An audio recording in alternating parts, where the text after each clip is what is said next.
see if I can get it to pop up.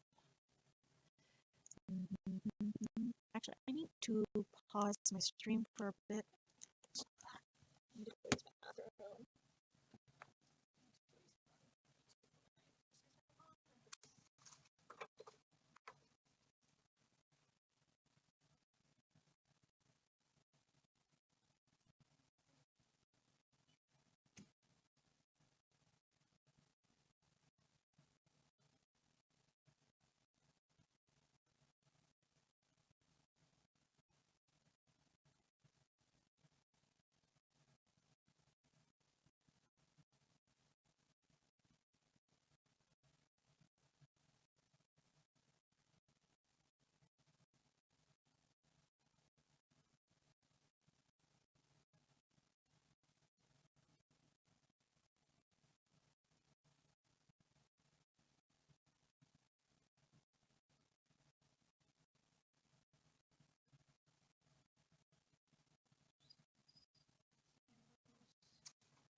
I need to do like 10 of those prints.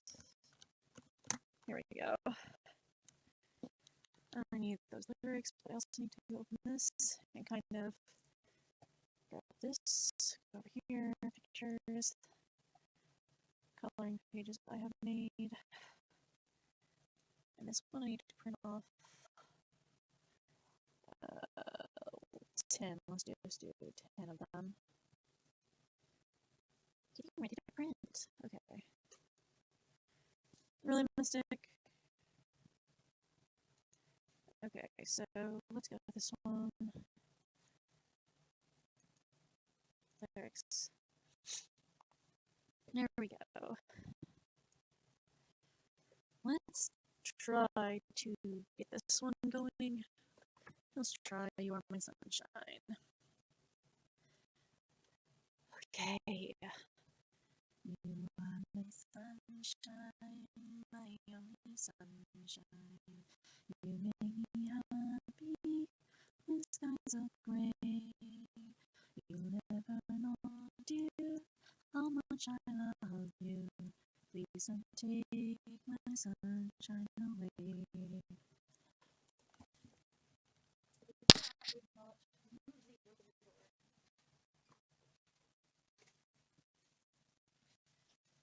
Okay, there we go. Randomly opening the door. Okay, so we're gonna like try to get this like really minimized. Come on. And then here. There we go. Here we go. You are my sunshine, my only sunshine. You make me happy. These skies are gray. You'll never know, dear, how much I love you. Please don't take my sunshine away. The other night, dear, as I lay sleeping, I dreamed I held you in my arms. When I awoke, dear, I was mistaken. So I hung my head and I cried.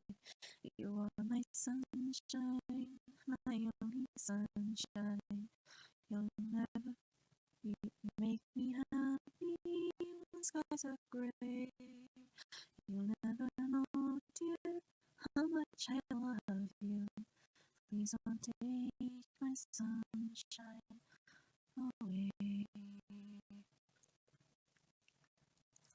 And let's go with True Colors as the next one. True Colors. Lyrics. There we go. God, okay, try and get my brain tuned up for this.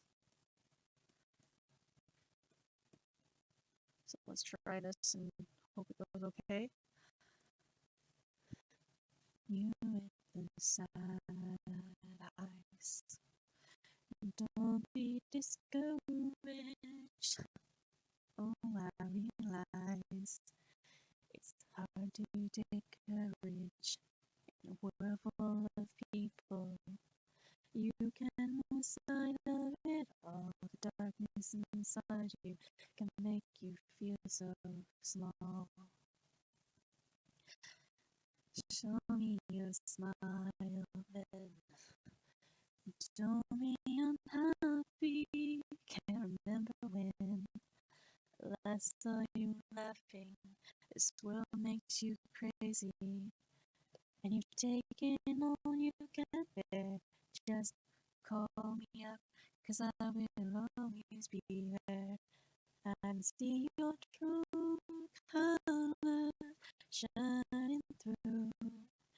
I see your true colors, and that's why I love you. So don't be afraid to let me know your true colors. True colors are beautiful. What's it like?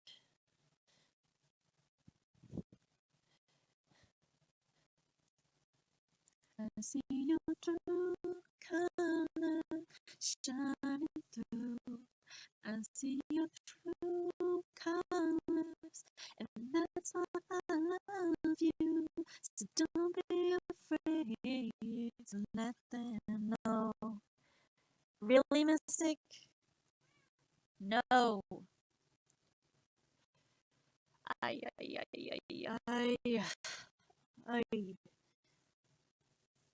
I'm just gonna like ignore the cat because she decides to come in here. There we go. What I want to do on this one, I'm going to try to take this color. Why is it there? There. Then go here. Kind of maybe get this. Okay, I maybe need like a little adjustment on that. There we go. Okay, a little bit of blue underneath. That should be fine. There we go.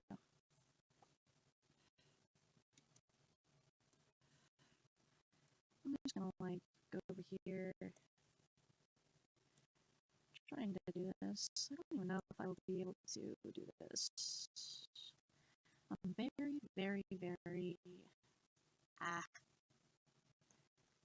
need to find something I can sing to. Also, I need to like turn down the volume really low to where the stream does not pick up on the music selection. Let's see what I got here. Oh jeez.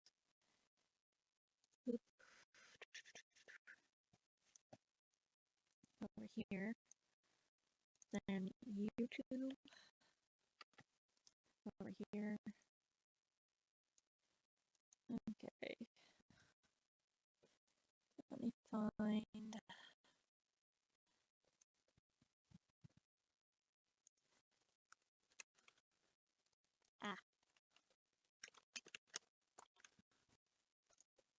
Let's see what we got here on a playlist.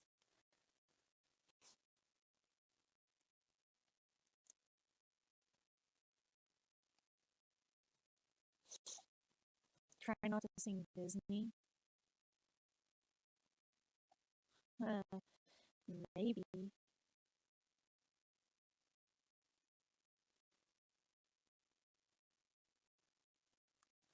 Songs to sing out loud on the board. Actually, that's my truck. Kids. Oh no. No. Oof. Okay. So our microphone decided to be a dum-dum.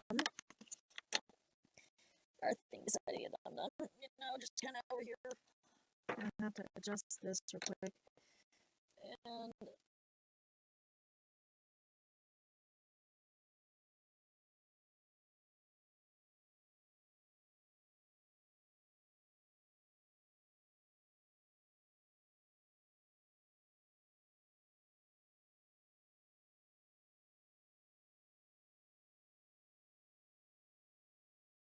here. Okay. That's fixed on that end. Let's go here. No. I'd like to discuss birth control.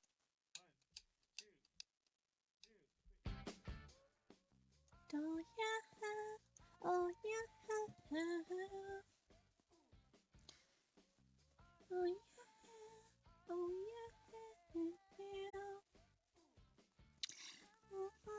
Do you love or miracles or miracles?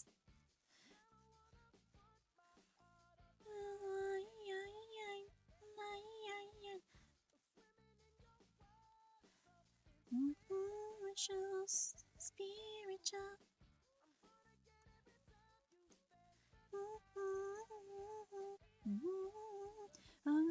Take me to paradise, paradise and shores. Yeah, yeah, yeah. And you make me feel like I've been locked out of heaven for so long, for so long. You make me feel like I've been locked out of heaven for too long, for too long. Hello. Oh yeah.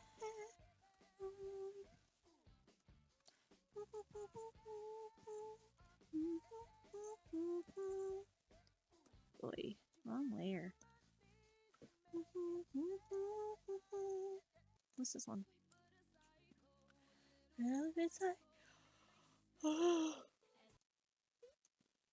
Oh, here we go.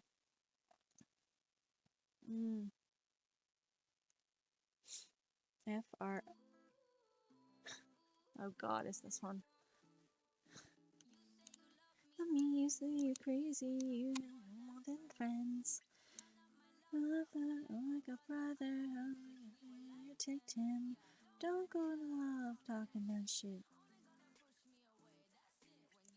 You love me, I feel crazy. Not to look at nothing, not look in your eyes. For the fight. 1, 2, 3, 4, 5, 6,000 times. Haven't I made it obvious? Haven't I made it clear? Haven't I made it out for you? F-I-N-D-S. Haven't I made it obvious? Haven't I made it? Hello. Made it out for you. F-I-N-D-S. F-I-N-D-S. Hello. I believe it's what was it? I keep forgetting the name. Was it Kate? I don't remember.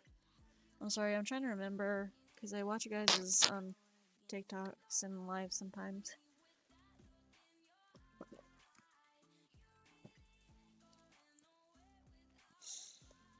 I'm streaming on Twitch, and so my music's not really playing on the TikTok, but it is playing on my Twitch stream. 2, 3, 4, 5, 6,000 times. Haven't I made it obvious? Haven't I made it clear?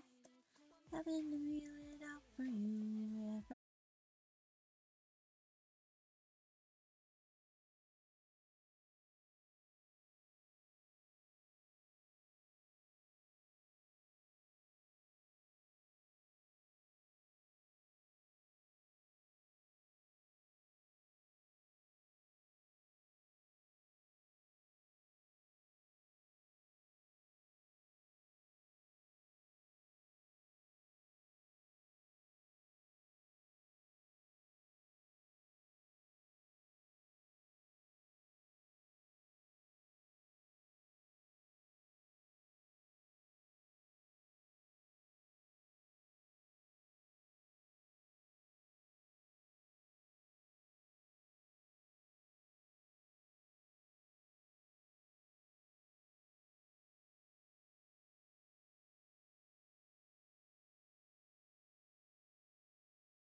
Bye, everyone. I apologize for my outburst today.